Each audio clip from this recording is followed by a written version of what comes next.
But Savitri की अमावस्या के दिन ब्रह्मा जी के मुख से प्रकट हुआ है। सौभाग्यवती नारियां अखंड सौभाग्य के लिए बट सावित्री का व्रत आप लोग करते होंगे, कई लोग अखंड सौभाग्य के लिए करेंगे, क्योंकि इस बट के पेड़ के नीचे भगवान विष्णु शंकर जी से विनती करे थे वर के लिए, इसलिए अखंड सौभाग्य का देने वाला, जिसका प्रॉपर्टी का झगड़ा चल रहा हो, अदालत में कोई केस चल रहा हो, किसी भी चीज का केस, अदालत में अगर किसी भी चीज की अगर केस चल रहा है तो बड़ के पत्ते के ऊपर बालू मिट्टी का शिवलिंग बना, बालू रेत का, बड़ के पेड़ के नीचे ही उसकी पूजन करें, उस पे 3 चम्मच दही चढ़ा दें, अपनी मनोकामना कर कर दही चढ़ाकर उस दही को चम्मच में वापस लेकर शंकर जी की पूजन कर कर उसको विसर्जन करें। वो दही जो लेकर आए, जब अदालत कार्रवाई हो और आप केस के लिए अदालत में जाएं, उसको चंदन में मिलाकर तिलक कर कर जाइए, आपका काम विजय प्राप्त होगी, काम फतेह हो जाएगा। बटकेश्वर महादेव का स्मरण करने से कार्य की सिद्धि होगी। जिस बच्चे का एग्जाम में पास नहीं हो रहा हो, अच्छे नंबर नहीं आ रहे हो, वो भी इस दही का तिलक लगाकर जा सकता। बटकेश्वर ऐसे भगवान शिव विराजमान हैं। 16 श्रृंगार में नारी के हाथ की चूड़ी का कलर अलग हो सकता है, चूड़ी की डिजाइन अलग हो सकती है, चूड़ी अलग हो सकती है, चूड़ी महंगी सस्ती हो सकती है, मंगलसूत्र की कीमत ऊंची नीची हो सकती है, पांव की बिछुड़ी की कीमत ऊंची नीची हो सकती है, कान के कुंडल की कीमत ऊंची नीची हो सकती है। तुम्हारे शरीर पर जितने जितने 16 श्रृंगार हैं उसकी कीमत ऊंची नीची हो सकती है। केवल मंगलसूत्र की डिजाइन बदल सकती है, नाक की लौंग की डिजाइन बदल सकती है, कान के बुंदे की डिजाइन बदल सकती है, हाथ की चूड़ी की डिजाइन बदल सकती है, पांव की पायल की डिजाइन बदल सकती है। केवल नारी के 16 श्रृंगार में एक श्रृंगार ऐसा है जिसकी कीमत जो पहले थी वही कीमत आज तक है और उसकी डिजाइन आज तक नहीं बदली। वो मांग का सिंदूर है, एक जैसी डिजाइन है और एक जैसी कीमत है। सारे श्रृंगार की कीमत अलग, पर मांग में जो सिंदूर डाला जाता है वो एक कीमत का होता है, एक डिजाइन का होता है और एक जैसा होता है, और वो सबसे भारी होता है। सावित्री यमराज से कह रही है मेरे पति को छोड़ दो। यमराज कह रहा है सावित्री तेरा पति मर चुका है, मांग के सिंदूर को पोंछ दे। सावित्री कहती है पूरा श्रृंगार उतार दूंगी पर मांग का सिंदूर नहीं पूछने दूंगी। तब यमराज ने कहा जब तक तू मेरे मांग का अपनी मांग का सिंदूर नहीं उतारती तब तक तू मेरे पास नहीं आ सकती। भगवान यमराज से सावित्री ने कह दिया मैं भी तुझे वचन देती हूँ यमराज, मेरी मांग में जब तक सिंदूर है, जैसे सीता ने लाइन, लक्ष्मण जी ने लाइन खींच दी थी और सीता पार नहीं जा सकती थी, मैं भी तुझे वचन देती हूं जब तक नारी की मांग में सिंदूर है तब तक तू उसके पति को उसके सामने लेकर नहीं जा सकता, ये भी मैं तुझे कह देती हूं। यमराज भैंसे पर सवार होकर सत्यवान को लेकर जा रहा था, सावित्री से वचन पर वचन चल रहे थे, अड़ के पेड़ के नीचे छोड़कर आए। क्या चाहिए तुझको, क्या चाहिए तुझको,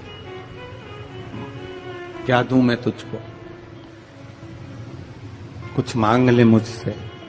सावित्री कहती है क्या दोगे आप, मेरे पति के प्राण दे दो बस वापिस, और कुछ नहीं चाहिए। यमराज यमलोक में प्रवेश करने लगा, मांग के सिंदूर में से थोड़ा सा सिंदूर सावित्री ने केवल हाथ में लेकर अपनी बिंदी पर जो लगाया, सत्यवान को लेकर यमराज अंदर नहीं जा पाया, बाहर खड़े होकर कहता है मांग ले, मैं तुझे एक वचन नहीं, तू बोले तो मैं 2 वचन दे देता हूं, तू बोले तो मैं 3 वचन दे देता हूं, तू मांग क्या चाहिए। तब सावित्री ने कहा देना चाहते हो, हाँ। अब यमराज को लगा कि लालच में पड़ गई सावित्री, तब कहा पहला वचन दीजिए, मेरे अंधे सास ससुर के नेत्र वापिस आ जाएं। यमराज ने कहा तथास्तु। दूसरा वचन दीजिए, मेरे सास ससुर अपने पोता पोती का मुख देखें। यमराज ने कह दिया तथास्तु।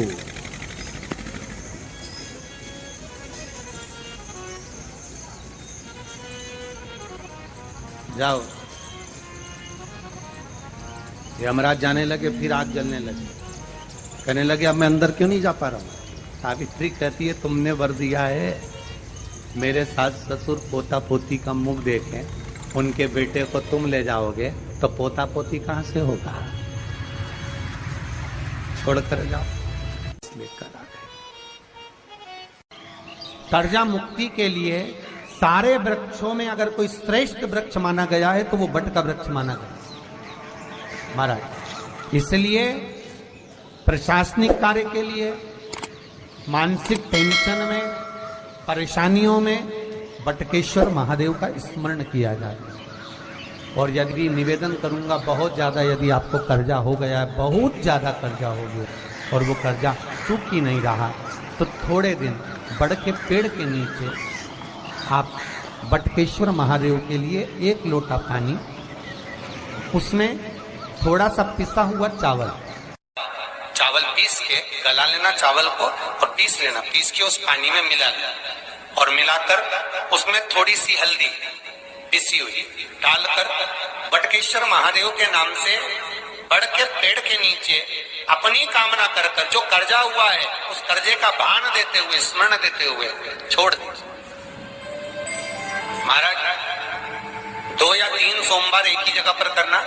3 सोमवार बाद वहीं से बड़ के पेड़ की थोड़ी सी जड़ उठा लाना और उस जड़ को कोई धागे में बांधकर या तो अपनी गले में डाल लो या अपनी जेब में पटक लो, उसको थोड़े दिन पटक कर रखना। लगभग 2 से 3 महीना पटक कर रखो। वो जड़ जैसे बड़का पेड़ विस्तार होता है, पानी गिरे ना गिरे, जल वृष्टि हो ना हो, गर्मी पड़े ना पड़े, उसको कोई फर्क नहीं पड़ता। बड़का वृक्ष आप रूप फैलता जाता, उसकी जड़ें अपने आप प्रबल होती है। उसी तरह ये बटकेश्वर महादेव कहीं से भी अगर जड़ आपके पास में रखी है 1 महीना, 2 महीना, 3 महीना तक, तो ये जड़ अपने आप लक्ष्मी को पकड़कर खींच कर लाती है और कर्जे से मुक्त कर दे। बटकेश्वर महादेव महीने में 1 बार पानी के लोटे में, जल के पात्र में थोड़ा सा दूध डालकर, 5 काली मिर्ची डालकर शंकर को समर्पित करते रहो, तो जिंदगी में कभी घर के अंदर कोई बड़ी बीमारी प्रवेश नहीं कर सकती, कभी जिंदगी में नहीं आ सकती। घर में लड़ाई चल रही है, क्रोध हो रहा है, विवाद हो रहा है, आपस में परिवार टूट रहा है, विवाद हो रहा है, पति पत्नी में झगड़ा हो रहा है, अदालत तक बात पहुंच गई, तलाक तक बात पहुंच गई, तो भी अगर एक श्रीफल को लेकर घर में घुमाकर उस पे लच्छा लपेटकर तुमरुका जी का नाम लेकर जिस पति पत्नी में झगड़ा और उसके नाम का मोली लच्छा जानते हो, मोली जो हाथ में बांधते हैं, नाड़ा, उसको लपेट कर अगर शंकर जी के मंदिर में ले जाकर उसको समर्पित कर दिया जाए तुमरुका जी के नाम से, तो पति और पत्नी में बैर होना समाप्त हो जाता है, दोनों में प्रेम बढ़ जाता है। तलाक की भी बात चल रही हो तो दोनों में प्रेम हो जाता है, तलाक समाप्त।